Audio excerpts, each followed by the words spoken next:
6.0 billing, financial, billing, accounts receivable, processing an account. We're going to look at collections.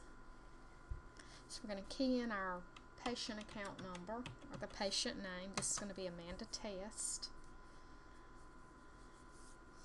And today we're going to look at collections. Your tabs are always going to be over to the right hand side of the screen.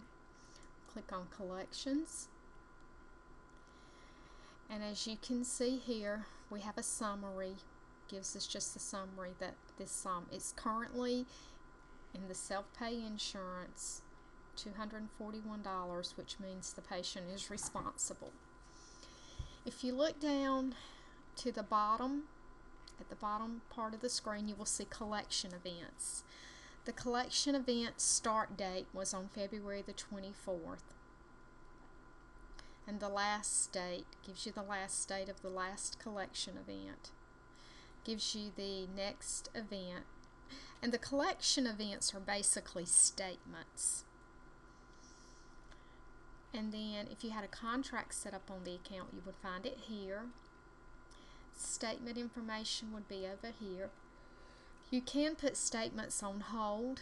If you needed to, you would click hold and statements and save, and that would put that account on hold. It would tell you the user that put the account on hold and the hold date. To take it off, you click on hold, unclick the check mark and save, and it takes it off a hold. If this was in a collection agency, at a collection agency, you would see that information here. This gives us a little bit more detail. This is the detail tab up at the top. It gives you the same information that it's self-pay, collection data here, but it gives you the collection transactions at the bottom. Tells you what's going on with the account, the date, user, procedure. Here you can see that insurance was added, commercial, and then it went into a self-pay group. And as you can see, we had a lot of collection events going on this account. Here's your statement tab. There are no statements, but you could edit if you needed to edit a statement or print a statement. You could do that. Contract and agency. This would be, if you were viewing the contract, it would tell you here the contract information, the start date, payment amount. It would tell you if the account was overdue, and it would give you the due date that was paid, what's been paid to date,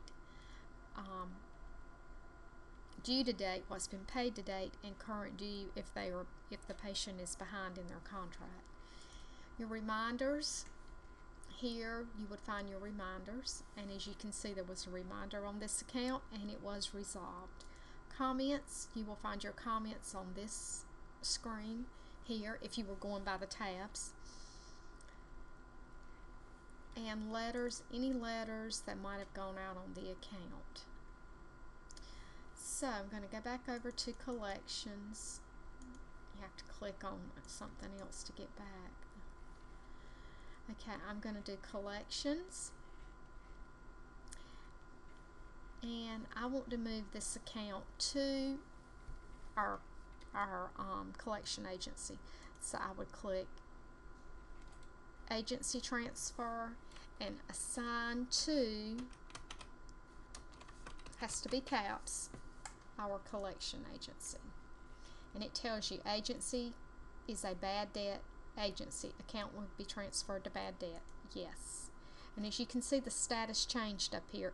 It went from final bill to bad debt, and it gives you the agency name.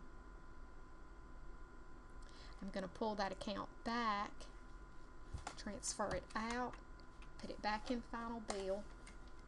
That'll be a 1, and then it says account will be transferred to final bill, continue. So you can pull it back if you make a mistake.